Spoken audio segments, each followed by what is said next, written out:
Good morning to you. Good good morning. Won't you share with a friend or two? Good good morning to you. You. Good morning. Good morning to you. You. Good good morning to you. You. Good good morning to you. And many more, and many more, and many more. Good morning, and welcome to Daring Dialogues. I'm your host today, Shantae Charles. I hope that you're having a great and wonderful day. I am working on my great and wonderful day, but it has been a interesting start to my week, and so as I, but it has been, and so as I work on my uh, day, I hope that your day is going much better than mine. We're going to start right now with a devotional. So let me go ahead and grab that. And a devotional that we're reading from is Think and Grow Rich, A Black Choice Daily Motivations for African American Success by Dennis Kimbrough. Today is April 9th, and yesterday was my one of my dearly beloved grandmother's birthdays. The other one is also in April, but it's a little later this month. And I knew I was feeling some kind of way yesterday, but I couldn't figure it out until my sister reminded me that it was her birthday. And I was like, yeah, that makes sense. But today's devotional is entitled Greener Pastures. Tony Brown, journalist and talk show host, had this to say. We were poor, but we did not learn that poverty was a way of life. We learned that if you went to church, worked hard, saved your money, and got an education, that you could make it. Hope seems to spring eternal that opportunities are greater elsewhere. Many of us spend time thinking about greener pastures when we haven't properly appraised our own. While we are looking at what others are doing and wishing we were in their pasture, other people are wishing they are in ours. Studies have shown that there are more opportunities hidden in our current line of work than most of us could exploit in a lifetime.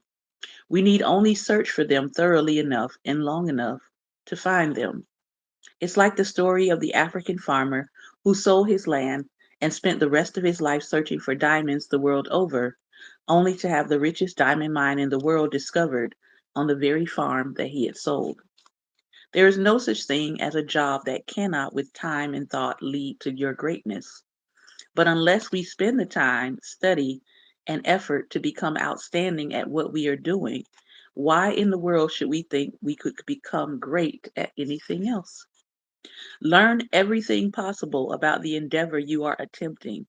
Learn to master what you're in. Look long and carefully at the pasture you now occupy. Chances are it's loaded with opportunities that someone else is ready to exploit. And if the grass is truly greener on the other side of the fence, it's because someone else is taking care of it. Today is big with blessings.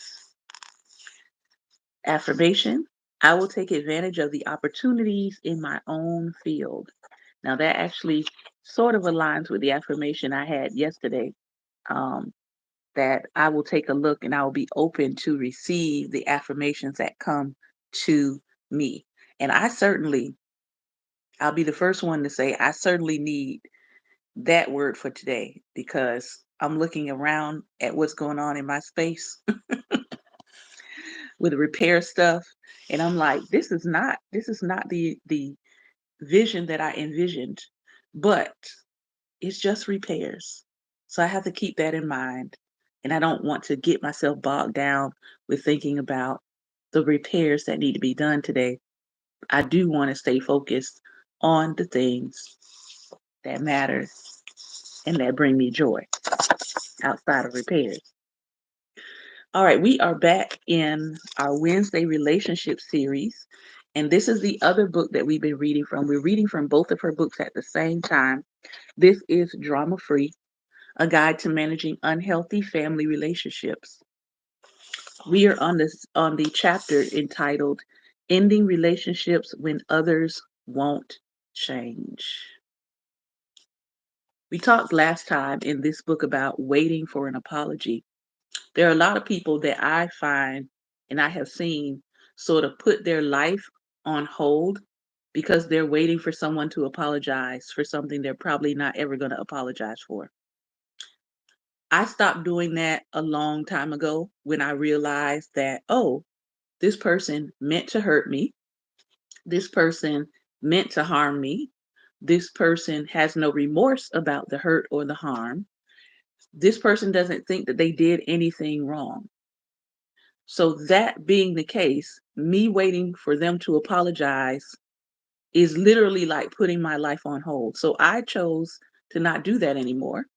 And I said, you know what? Whether they apologize or not, whether they ever show up and say, hey, I was wrong. I recognize what I did wasn't right and I apologize. Whether they ever do that or not, I'm going to move on and I'm going to continue to live my life. And I'm going to take that memory of who they are and what they've done and I'm going to file it. Doesn't mean I'm going to forget. Okay. We already talked about that as well. Doesn't mean I'm going to forget. It's just that that file is not going to be at the forefront of my mind. When I see that person or I have to engage with that person in some way, shape, or form, that file will be there. It will let me know that this person needs extreme boundaries and they are not to be given personal access back into your life and your space. That's all.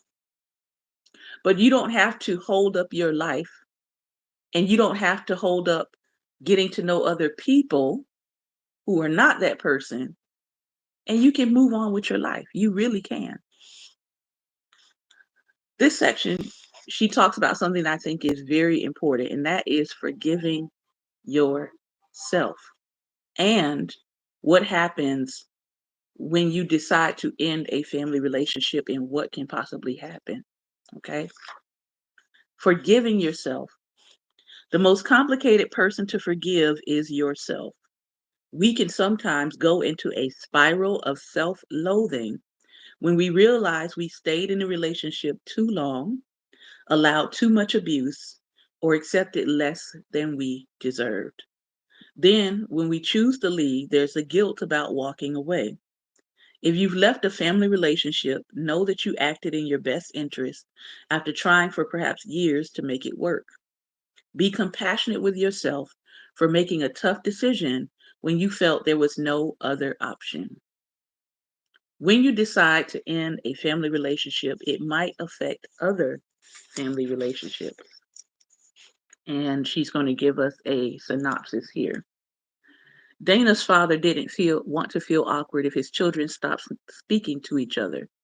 So even though Dana was being mistreated by her brother consistently, her dad wanted her to preserve the relationship and maintain appearances.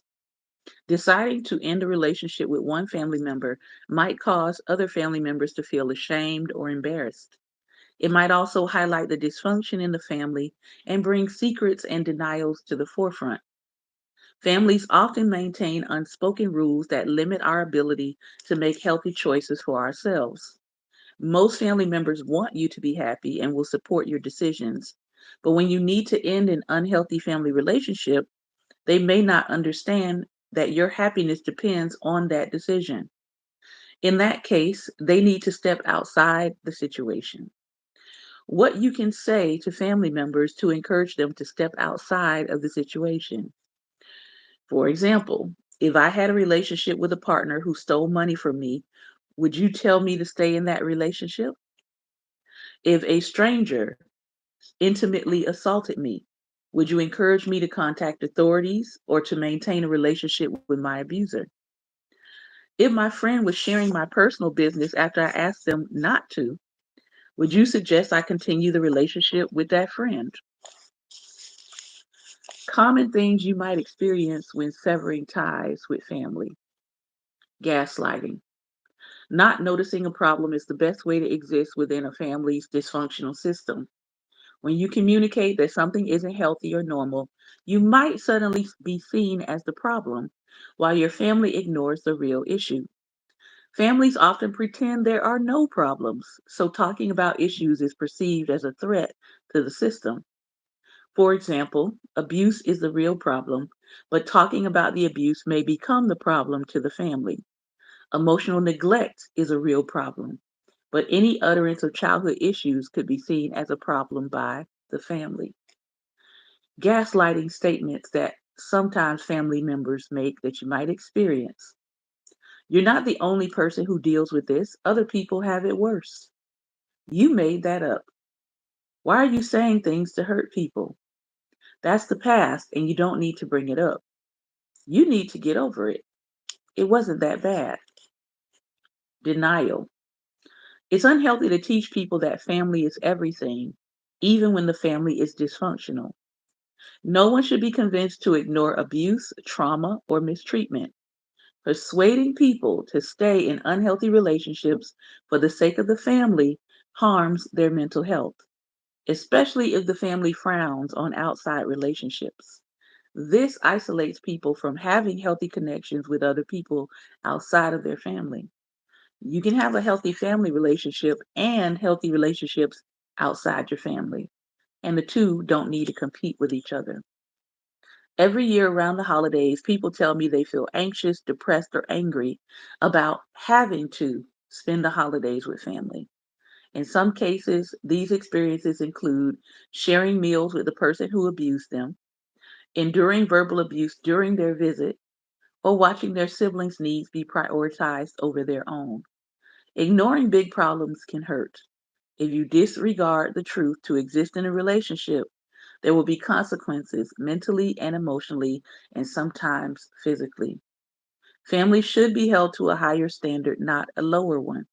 The relationships within families are more long term and impactful, so ideally, they should be the healthiest ones that we have. And good morning to those of you coming in.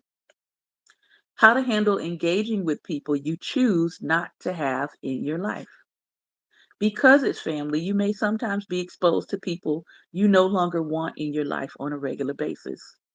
Other family members may ask about the relationship, or you might be physically placed in situations with that person. For instance, if you severed ties with your aunt but want to celebrate your grandmother's birthday, you will likely have to deal with your aunt's attendance at the party. Here's how you can manage an in person interaction. Say hello to the family member if you feel comfortable doing so. Maintain your social distance. You can be in the space, but not necessarily near them or conversing. Warn other family members not to force an interaction between the two of you. Now, if you have messy family members, they might actually do that because they want to see some kind of drama. But you can always communicate your boundaries. It's also your prerogative to decline events where certain people will be present, i.e., the famous black proverb, who all gonna be there? Depending on the offense, it can be harmful to re expose yourself to someone who harmed you. Forcing yourself to socially engage with some people can trigger mental and emotional setbacks. Know yourself well enough to understand when you can't be around certain people and make a commitment to take good care of yourself first. For instance, if the thought of seeing a family member increases your anxiety, leads to moodiness, increases your propensity to engage in negative behaviors, you are being triggered. Be proactive about taking care of yourself when you notice your triggers. Remember, you are responsible for you. You're responsible for the energy that you bring to the environment and to the situation. Now, this is a good question. Should you allow your children to maintain relationships with people you no longer see? Severing ties may impact not only you, but doing so could impact your children if they have a relationship with the family member. Part of your responsibility as a parent is determining the people your child should have relationship with. Depending on why you ended the relationship, you may decide to no longer allow your children to see the person either. Here are a few questions to determine whether to end the relationship for your child or allow it to continue. Number one, did the person have a healthy relationship with your children before the disconnection with you?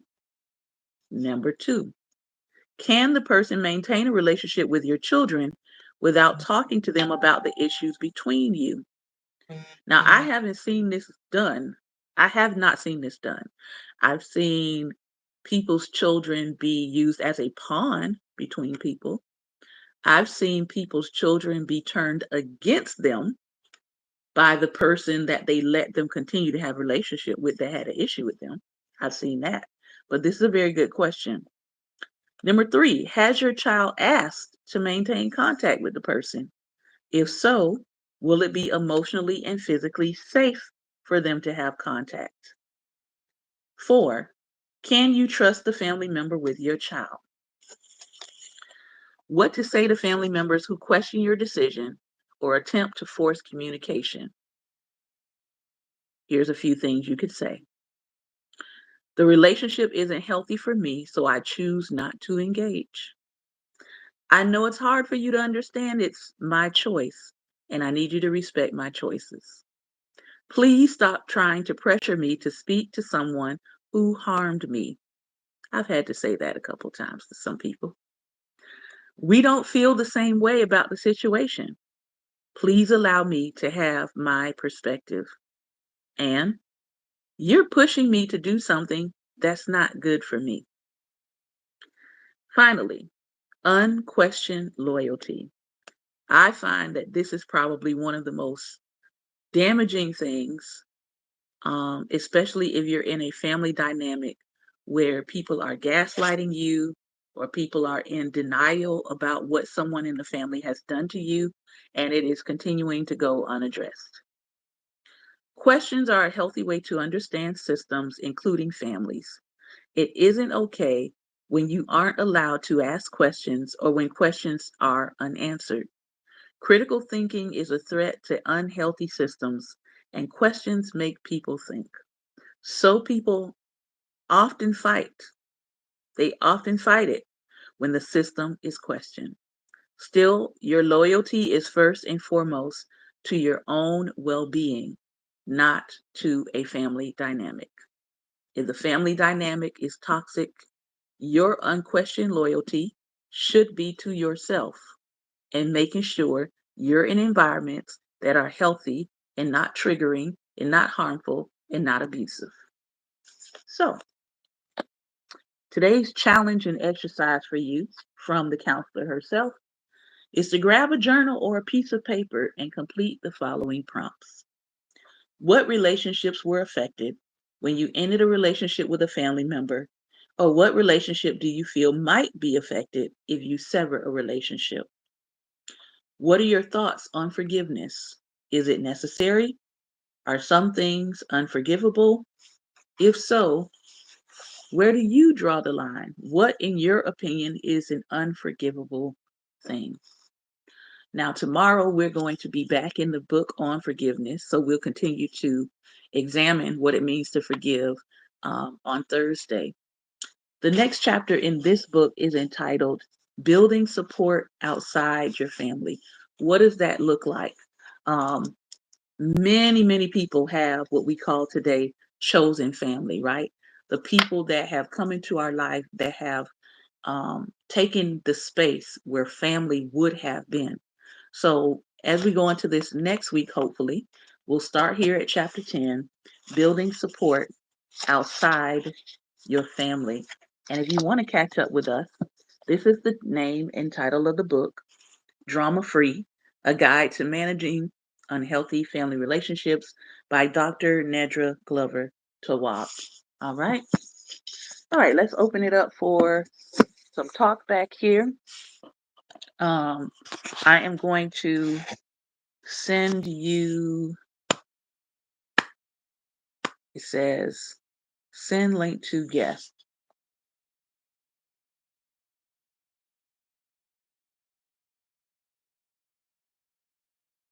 Right, anytime I do it. All right, so Pastor Ben, I have sent you that link of invitation. If you get it, click on it, and hopefully it will bring you in and we'll be able to chat. Hello, if you are with us for the very first time, please say good morning or hello in the chat.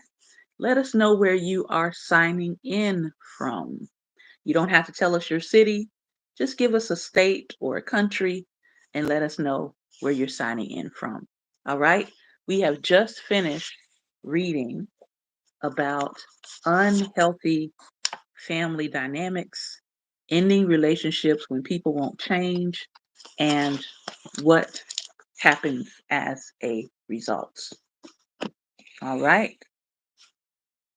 Let's see. Are you able to see that link? Are you able to get that link, or is it bringing you back to the front? Is it bringing you back to the screen? Let's see. While I'm waiting on Pastor Ben, I am going to read you some poetry. In case you did not know, this is National Poetry Month. I am well. This is National Poetry Month, and we have been reading some poetry every day. This one is a short poem. It's called The 1960s, SOS. Calling Black people, calling all Black people, man, woman, child, wherever you are, calling you, urgent, come in. Black people, come in. Wherever you are, urgent, calling you, calling all Black people, calling all Black people, come in. Black people, come on in. All right. That was the night. That was called the 1960s. I think we're all still calling Black people in, right? Mm-hmm. All right. Good morning. Mm-hmm. Good morning. First thing I want to talk about is relationships where children are involved, Mm-hmm.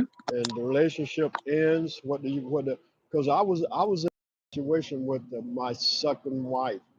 She had a daughter. Her daughter and I had a very strong relationship. It was like I was her dad, she was my daughter, Mm-hmm. and that I think that's why the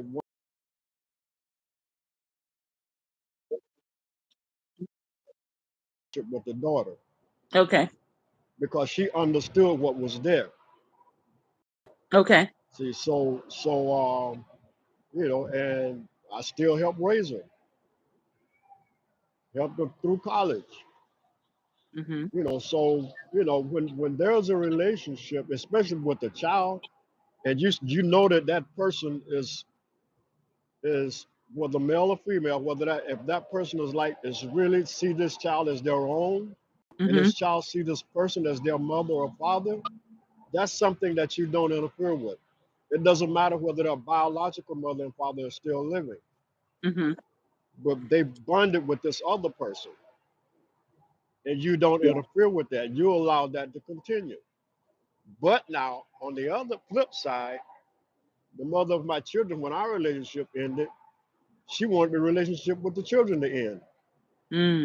You basically use them as a point, as you were saying. Mm-hmm. So, and that's ridiculous. That's ridiculous. It doesn't make sense because that father or that mother is still the father or mother, Mm-hmm. And regardless I, of regardless of what happened between the two of you. That child still needs that father or mother. Go yeah, ahead. no, you bring up some very good points. I think about it too that when children are involved, it also depends on the dynamic of the children involved too, whether Mm-hmm. that be like cousins or depending on what family dynamic is being interrupted or disrupted by whatever the conflict is. I remember, and this is part of my childhood, right?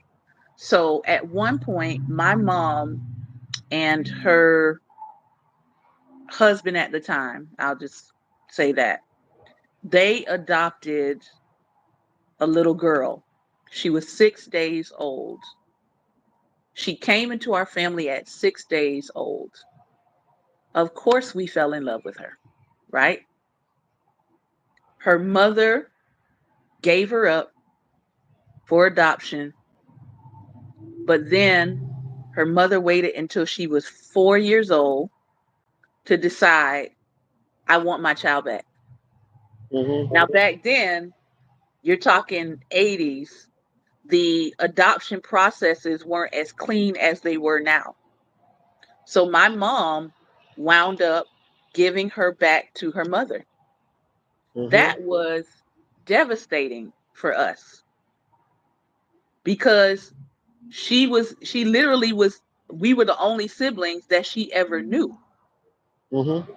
And Yeah. so at 4 years old, we had to say goodbye to her.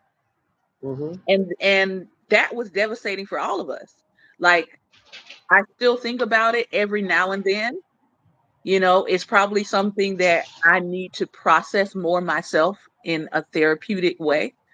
Uh But huh. her mother sort of let us keep in touch with her. So we would see her from time to time. She had other siblings. Um, Mhm. but her mother, at the time that she gave her up, her mother didn't feel like she could take care of another child. So she had other siblings, she just had never met them. So it was difficult for her at 4 years old, trying to integrate back into her original family, right? Mhm. Now, to this day, my sister has a very close relationship with her and keeps in touch with her and all that. And so I don't have that relationship because my sister reconnected with her because our families lost touch eventually. But she went and found my sister. My sister reconnected with her, and Mhm. they have their own, special relationship going. I don't have Mhm. that closeness, right? I know, okay, she was my sister. She will, to me, always be considered my sister in some regard, Mhm. but I Yeah. don't have that close relationship. And so when you talked about that dynamic, that made me think about that as well. That you can't just um cut children off in that way without thinking about the full ramifications of what that looks like, and Right. what that could look like in the future. Mhm. Yeah. Yeah. So yeah, but yeah, and then that's the thing.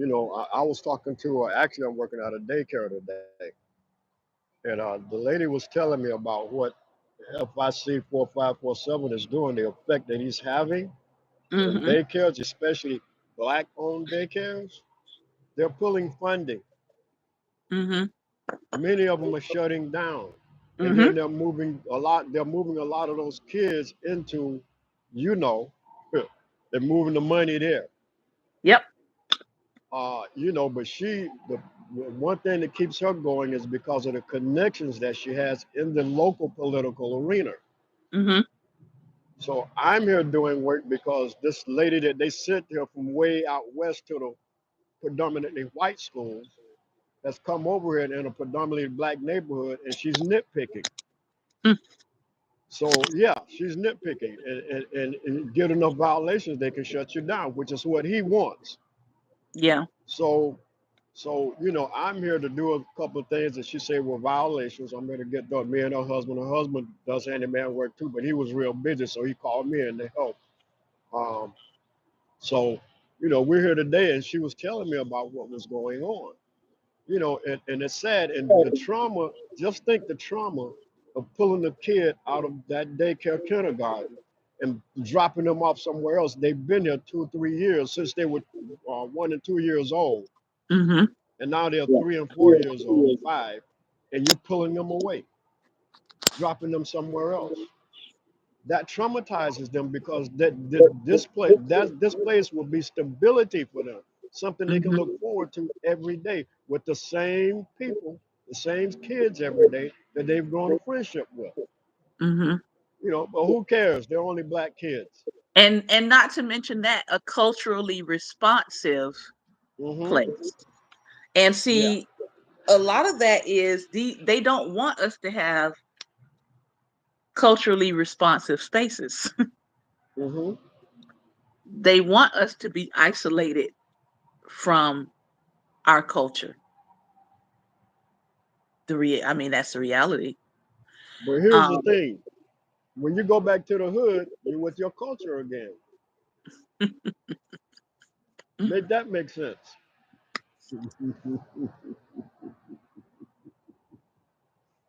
so, what do you think about? She brought up the dynamic of how to respond to being in spaces, um, being in spaces where you might have to encounter that person. I felt like she gave some good pointers to that. You know, that if you have to be in a space where you're in a space with somebody who you know you're in conflict with, but you don't want to give up the family gathering, or you don't want to give up the family whole family dynamic, but you know that person is going to Hmm. be in that space. I feel like she gave some good pointers, right? Yeah. Of you can be there, but you don't necessarily have to be in the same room. You can be there, but you don't necessarily have to engage them personally. You can be there, and you can also give a heads up to the people who are there to not try to bring you all into a confrontation. Hmm. Now, some of us have Listen. family members that they don't follow those directions. Well, listen. I've been there. My children's mom. Every function, family function that we had, she was there. Pretty much, she was there. Even after she remarried, her and her husband were there. All four of them. Not all four of the husbands at the same time. She was married to one for a few years, then got another one for a few years, then another one for a few years, and this fourth one, this is the only one that stuck. Seems like, and he's been around for a while. But I knew him prior. You know, even before, was it before she and I got married? No, actually, it was after her and I had gotten married and had children. But I had met him before. He was with somebody else. We were both in different groups, and I had met him, and we were pretty cool then. Even after they got together and he married her, me and him was still pretty cool. I pretty much see him. I see him more as family than I do her. Let me put it that way. But yeah, he will come. It would be no with me. It wasn't an issue. You know, just don't let her come with me starting something. See, that was my only thing. As long as she don't come over here to me starting something. And See. I have to look back. I can honestly say I have to look back and realize how well adult dynamics were modeled in front of me. Like, I have several aunts and uncles, and it was mainly my uncles, but those of them who had remarried and had children by more than one wife, their children typically got along.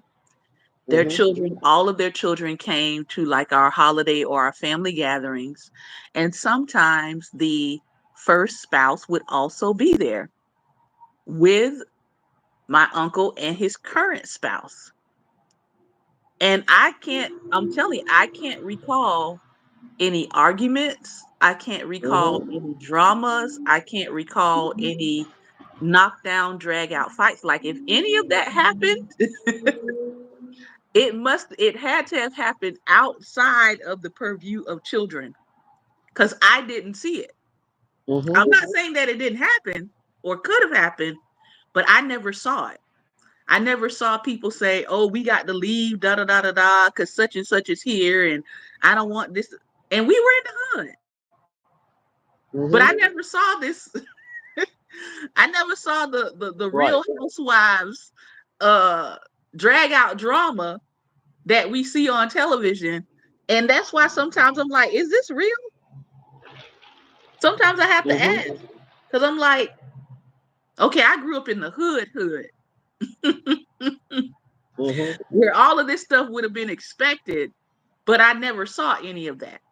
And so I have to tip my hat. I really do. I have to tip my hat to my family and to the adults in my family who handled their Mm-hmm. business as adults and didn't involve children in Mm-hmm. the mix because it Yeah. wasn't our business. It wasn't for us to see. It wasn't for us to Yeah. engage in. So, final thoughts on the topic today. Uh, yeah. It's. She made some good points, as you said.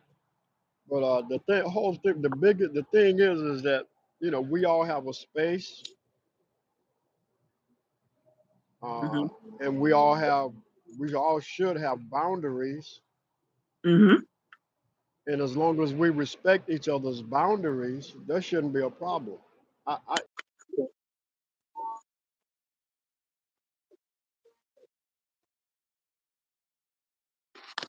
Oh, your connection is going out.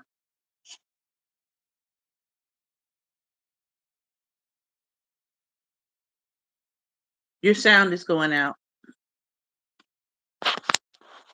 You might have to go out and come back in. Let's see. Yeah. You might have to go out and come back in. Uh,